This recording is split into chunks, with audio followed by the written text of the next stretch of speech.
pessoal, tudo bem? Primeiro, obrigado pelo convite. Eu queria agradecer à Casa Hunter e à Associação Procura dela pelo convite, porque esse é um momento muito especial, ainda mais nessa semana está falando da esclerose lateral amiotrófica, que a gente vai falar um pouquinho.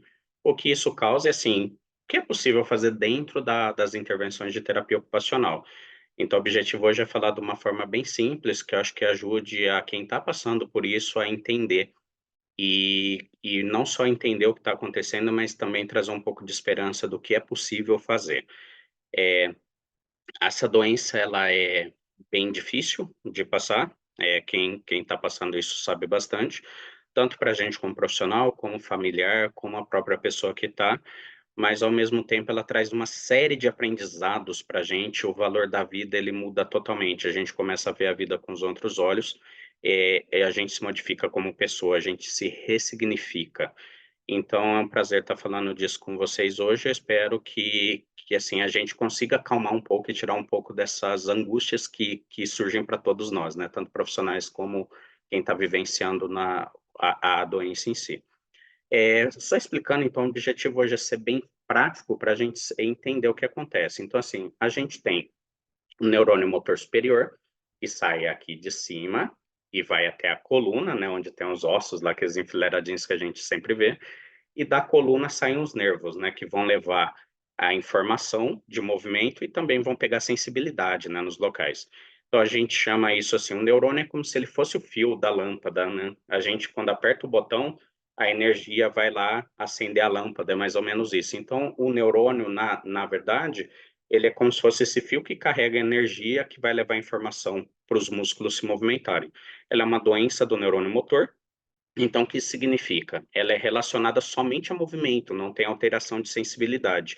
Então, vou tendo perdas graduais de movimentos por causa da perda desse fio, a perda da inervação que a gente fala, tá? Então, o neurônio ele desce aqui do cérebro e vai até meio da coluna. A gente chama esse de neurônio motor superior. Vocês já devem ter ouvido falar isso. O que sai da coluna, ele faz uma conexão e vai para os músculos para levar informação de movimento, é o neurônio motor inferior.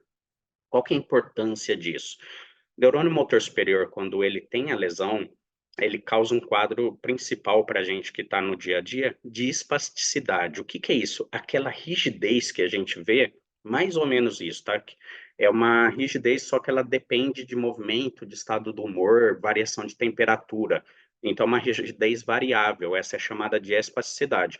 Então, vocês veem que a pessoa fica com bastante rigidez aqui, a gente tenta alongar, por exemplo, é bem difícil de conseguir, e quando ela estiver triste, tiver com algum processo infeccioso, tiver ansiosa, a temperatura tiver muito frio ou tiver muito calor, essa rigidez ela aumenta, tá? Então ela é variável. E se a gente tentar fazer um movimento rápido, ela piora.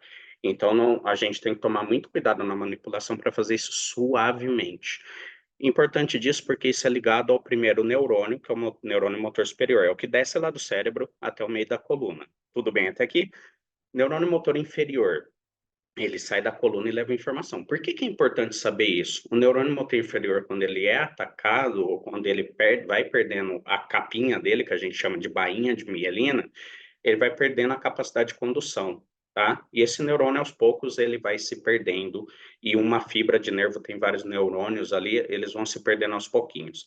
Quando é o de baixo, que é o neurônio motor inferior, ele vai dar aquele quadro de flacidez, então vou ter moleza, tá? Essa moleza, e aí começa a ter a perda de musculatura. Se a gente olha, a gente vai ter a mão bem emagrecida, então principalmente esse aqui que é o primeiro interósseo dorsal, a gente vai emagrecendo ele, depois perde aqui. E o que é importante saber? As fibras nervosas, elas são muito parecidas com uma rede elétrica mesmo. Elas são mais grossas, aí elas vão caminhando, vão chegando cada vez menos fibras nas pontas, né? Então, a primeira musculatura que geralmente a gente perde na ela é a que fica na ponta, é a que fica mais distante. Então, começa a ter perdas da musculatura de dentro da mão, tá? Musculatura é essa que a gente chama de intrínseca. Então, a gente vai ter perda dessa musculatura e a gente vai ver primeiro esse aqui, ó, tendo uma diminuição dessa musculatura aqui, que é o primeiro interósseo. Começa a ter perda de musculatura interna, aí tem nomes específicos, né? Os lombricais, os interósseos dorsais, interósseos palmares, aí tem vários musculozinhos ali, tá? E a gente começa a ter perdas aqui. Olha que interessante, mas o nosso corpo é extremamente inteligente. se eu tenho perdas aqui, eu não vou deixar de fazer o movimento. Então, o que que acontece? O cérebro começa a usar nervos que estão mais preservados, então ele começa a usar esses nervos para acionar a musculatura de fora, que a gente chama de extrínseca. Essa musculatura aqui, ela começa a fazer o seguinte, ó, o cérebro usa aqui os extensores que estão aqui no antebraço para puxar essa articulação aqui, tá? E, ó, puxando ela, automaticamente os dedos já dão uma dobrada aqui na ponta, tá? Eles fletem. Essa flexão aqui ajuda a fazer a pinça, puxar um cobertor, por exemplo, segurar alguma coisa. E aí, ao mesmo tempo, aqui no polegar, o que acontece? Eu uso aqui os extensores, tá? O extensor e o abdutor longo, e aí faço isso aqui, esse movimento para trás. Aqui, ó. Ficou mais fácil de ver, né? E aí, o cérebro usa a ponta do dedo para fazer aquela pinça aqui, ó. Vocês começam a ver o surgimento dessa pinça aqui, é uma pinça mais lateralizada, porque o cérebro está usando aqui musculatura para extensão, aqui para estabilização do polegar atrás, que é do antebraço, e está usando a pontinha do dedo que dobra, que é o flexor longo do polegar, que também está no antebraço. Então, o corpo vai fazendo compensações. Guarda isso. O que significam compensações? Compensações é, o cérebro percebe que aquele músculo não está dando conta de fazer o movimento, que o nervo não está conseguindo levar informação para ele, ele usa o músculo que está do lado para ajudar. E ele vai puxando, esse aqui ajuda ali, esse aqui ajuda lá, e assim vai. E aí começa a fazer compensações. Então é muito comum, por exemplo, essa compensação nessa pinça aqui lateralizada, e aí, olha o que acontece, ó, não tem uma extensão maior aqui, começa a usar muita musculatura aqui do antebraço. O paciente começa a ter compensação e começa a ter dor aqui, da onde essa musculatura sai. Então, a gente chama isso de uma tendinite, tá? A importância dessas compensações é isso. Eu estou usando um músculo que não foi projetado para funcionar daquela forma, ele começa a ser sobrecarregado. E aí vai dando uma tendinite. A importância da tendinite é ela dói pra caramba, e se ela dói, ela diminui o movimento. E aí eu vou tendo perda que a gente fala que é perda por desuso, que é a perda por falta de uso. O cérebro começa a evitar usar aquele músculo. Então a gente tem que sempre estar tratando e verificando se tem tendinite ou qualquer tendinopatia. E aí tem testes que a gente faz para identificar isso, tá? O médico também faz a parte de diagnóstico, mas tem testes ortopédicos que a gente vai identificando a sobrecarga e aí a gente pode entrar com o uso de alguns recursos que eu vou falar para vocês daqui a pouquinho, tá bom? Outra coisa que é muito comum é, eu tô com dificuldade de elevar o ombro, tá? Perdi essa musculatura. Então eu começo a usar um músculo grandão aqui, chama trapézio, para levantar pouco o ombro, eu só faço o resto. O que é importante disso? Ó, eu levanto aqui, começo a fazer esse movimento aqui, ó. É difícil um pouquinho ver no vídeo, mas eu começo a fazer um movimento que eu falo que é da asa do frango, tá? A gente chama isso de abdução com rotação interna de ombro. O que isso significa, gente? Significa que eu estou levantando aqui e estou fazendo um movimento que não é natural. Só que esse movimento aqui, ele começa a fazer mastigar entre o osso aqui, essa pontinha de osso aqui, que eu chamo de processo acromial, que é da clavícula, com o húmero, que é o osso do braço. Eu começo a fazer um mastigamento ali das estruturas que tem ali no meio. Quem são essas estruturas? Eu tenho a bursa, que é uma bolsinha para proteger a pancada ali, da pancada, e tem os tendões, a ponta do músculo que está inserida ali no braço, principalmente o supraespinhal e o infraespinhal. Eles começam a ser mastigados ali, começa a gerar dor na ponta de ombro aqui. Essa dor na ponta de ombro gera uma dor no pescoço, porque esse músculo vai ficar cansado. Então, a gente tem que saber, como profissional e também como familiar, que quando o paciente começa a reclamar de dores, normalmente elas não têm relação direta com a ela, elas têm relação secundária com ela. O que, que eu quero dizer com isso? A relação secundária é, eu começo a ter a dor porque eu estou fazendo sobreesforço, estou fadigando. Fadigando, a musculatura fica tensa. Essa musculatura tensa gera dor, nódulo de tensão muscular, tá? Como que a gente trabalha nódulo de tensão muscular? Aí tem que procurar um profissional, um massagista, fisioterapeuta, terapeuta ocupacional, ortopedista, qualquer um que saiba, um fisiatra, que saiba identificar isso que está acontecendo, tá? Identificando isso, vai se liberando aquela musculatura, então tem várias técnicas de liberação e isso causa uma diminuição dessa dor muscular, tá? Mas e se na ponta aqui? É uma dor diferente, é uma dor ardida. Quando mastigo o tendão, eu vou criando uma tendinite ali, não chega a ser uma tendinite, não, é uma tendinopatia, e isso vai gerando uma dor. Então é importante procurar o médico para fazer o diagnóstico, tá? Esse diagnóstico pode ser feito de maneira clínica, pode ser feito através de exames, é o médico quem decide isso. Mas aí, fazendo esse diagnóstico, a gente consegue resolver esses problemas, diminuir dor. A ela, por si só, ela gera dor quando eu tenho muita espasticidade. A gente tem notado isso na prática. Mas a maioria das dores que a gente vê na esclerose lateral amiotrófica são dores de posicionamento, são dores por compensação muscular. Então, isso é muito importante, tá? E dor de posicionamento, qual é? É muito comum ficar na cama deitado e aí você faz uma sobrecarga em quadril, isso começa a doer. Começa a ficar com as pernas mais abertas, tá? Que a gente chama de abdução. Esse nome vocês devem ouvir direto, assim, os profissionais de saúde falando.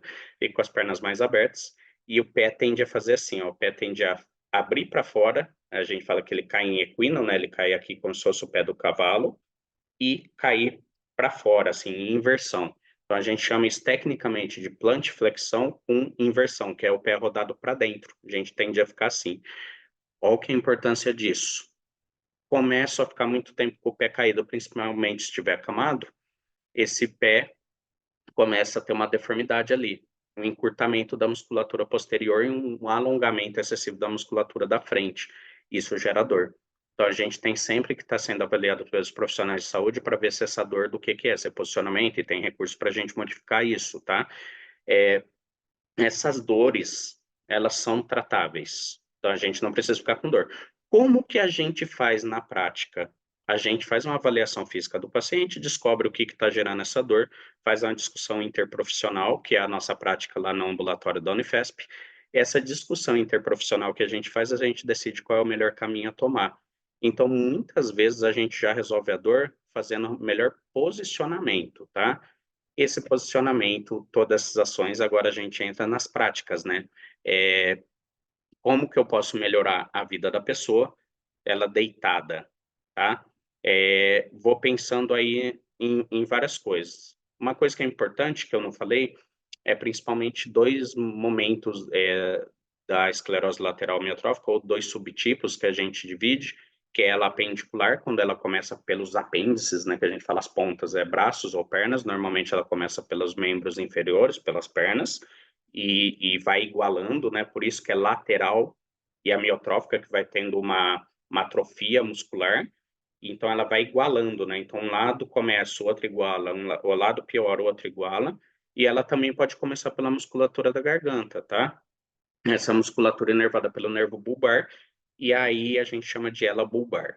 Importante disso que são percursos diferentes, depois eles tendem a se igualar e seguir um percurso muito parecido, mas na ela bulbar as demandas iniciais são relacionadas à deglutição, engolir, né? São relacionadas à fala, são relacionadas à salivação excessiva, que a gente chama de celorreia. Então a gente tem que ficar de olho nessas especificidades de cada tipo. Então, no primeiro momento, se eu pensar numa ela bulbar, qual é a dificuldade inicial do paciente? Parte de salivação, engolir, que é a deglutição, e também a parte de comunicação.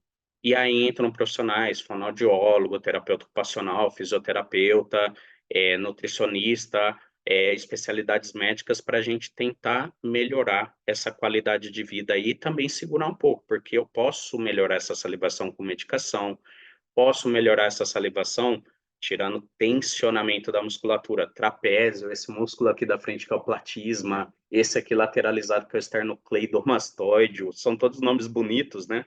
Mas se eu solto a musculatura ali, dou aquela aliviada, tende a diminuir a salivação, tá?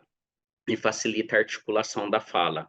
Então, sempre estar soltando essa musculatura é importante, mas também tem recursos que a gente pode utilizar. Então, estou com uma dificuldade de me comunicar. Tem aplicativos para celular que eu posso digitar e ele fala, eu posso continuar conversando. Eu sempre falo para as pessoas que esses aplicativos não é para elas, é para mim e para as pessoas que querem entender. Porque eu que tenho dificuldade de entender, ela está me entendendo, eu só preciso entender o que ela está falando e o aplicativo é para me ajudar, não é para ajudar ela. E aí, quando eu peço isso, além de ficar mais fácil, né, facilita a minha vida, tira a minha angústia como profissional, tira a angústia do familiar que está com dificuldade de entender, e também melhora a socialização, né? Parte da doença vai virando social se a gente deixar a pessoa se isolar. Se eu deixar ela acontecer, isso vai virar também, uma doença psicológica, fora a parte motora, né, que ela é mais evidente. Então eu posso mexer tanto na parte dos aplicativos para melhorar essa comunicação, posso então os 2 aplicativos que a gente mais usa, né, o Speech Assistant, ou assistente de fala, ele está nas lojas da Android, ele é fácil de usar, e para iPhone, para Apple, a gente tende a usar mais o Text to Speech, tá? Texto para fala, que são recursos que facilitam essa comunicação e eles falam utilizando a voz no celular melhora. Para computador, eu já posso pensar em vários recursos, mas é pensando assim, eu preciso guiar o computador com o olho. E a gente entra na área dos eye trackings, que são os recursos de comunicação via olho, e os softwares de comunicação, né? Então, são 2 principais que a gente usa no Brasil agora, são todos da Tobii, que é uma empresa sueca. Então, eu tenho o Tobii da linha de videogame, que é utilizado mais amplamente por ser mais barato, eles são utilizados com um software de comunicação que chama OptiKey, tá? Tem a linha profissional, que ela é melhor, assim, ela tem mais recursos, tem mais possibilidades, e essa linha é vendida pela empresa no Brasil, pelos representantes da Tobii no Brasil, que é a Civian, e eu tenho a possibilidade de usar um software de comunicação próprio, que é o software de comunicação deles, que é o Communicator, e esse software permite ajustes específicos para cada paciente, ficando mais fácil de se comunicar, acessar a internet, acessar e-mail, acessar WhatsApp, Facebook e por aí vai. Já na ela apendicular, né, a gente está falando dos 2 tipos, normalmente começa a pegar mais membros inferiores e membros superiores começam a ter uma dificuldade de dissociar dedos, de fazer um movimento separado, ou seja, digitar. A primeira coisa que a gente faz é usar recursos de acesso ao computador, tanto para a pessoa continuar trabalhando, o computador é ferramenta de trabalho hoje em dia, quanto para se comunicar, né? Então eu posso utilizar para os 2. O recurso mais fácil de utilizar é o teclado virtual do próprio sistema Windows junto com o mouse, tá? Não preciso de mais coisa do que isso. E aí a pessoa vai movimentando o mouse, clicando em cada letra ou parando em cima da letra e o dispositivo clica por si só. Então, continuo escrevendo, continuo fazendo o acesso do computador com facilidade, me comunicando, tá? Quando chega na parte que tiver maior dificuldade, que eu preciso de um recurso mais robusto, aí a gente também vai para os sistemas de eye tracking, que eu expliquei agora há pouquinho do software de comunicação, né? A gente usa um dos 2 e normalmente eu faço o teste dos 2 para ver qual paciente se adapta melhor e continuar usando. Importância da comunicação é ter acesso e poder falar, exprimir o que está sentindo, e é mais importante para a gente do que para o paciente, porque tira a angústia do familiar, tira a angústia de quem está ali falando. Então, a comunicação não é só para a pessoa falar, é para tirar a angústia da família também, tá? Além disso, a gente parar para pensar, a gente tem outras possibilidades, né? Lembra que eu falei do pé caído que gera dor? Que eu posso fazer? Além de gerador, ele vai gerar inchaço, porque esse pé caído ele começa a bloquear o retorno linfático, né? Então ali eu posso utilizar órteses de posicionamento. Tô caminhando, o pé tá caindo, eu posso utilizar uma órtese que ajuda a caminhar, a gente chama isso de órtese suropodálica, e ela dá um leve impulso, segura no pé e a gente usa ela dentro do calçado para caminhar, então auxilia bastante. Tem recursos de auxiliares de marcha, andadores, muletas, que a gente faz junto com a fisioterapia. Então isso a gente potencializa para a pessoa continuar andando com segurança, porque o importante é, se cair, pode ter uma fratura, essa fratura eu tenho que imobilizar. Então a gente foge de fratura, porque se eu imobilizar, eu vou ter a perda por desuso, mais a perda neuronal. E eu não consigo recuperar essa musculatura. Eu consigo, no máximo, trabalhar para um aumento de tônus, um aumento de eficiência, mas eu não consigo fazer hipertrofia em doenças neuromusculares. Então é importante a gente evitar quebra, evitar quedas. Tudo bem? Então, a importância daí da gente usar a cadeira de rodas não indica que a gente está progredindo na doença. Ela indica que eu estou sendo cuidadoso e evitando piora. Se eu uso a cadeira de rodas por uma distância longa, eu não canso, ou seja, eu desacelero a doença. E mais do que isso, eu não tenho risco de queda. Se eu não tenho risco de queda, eu estou me protegendo e estou postergando o avanço da doença. Eu acho que é difícil pensar desse jeito na cadeira de rodas, mas é um jeito bem interessante, realmente que funciona, tá?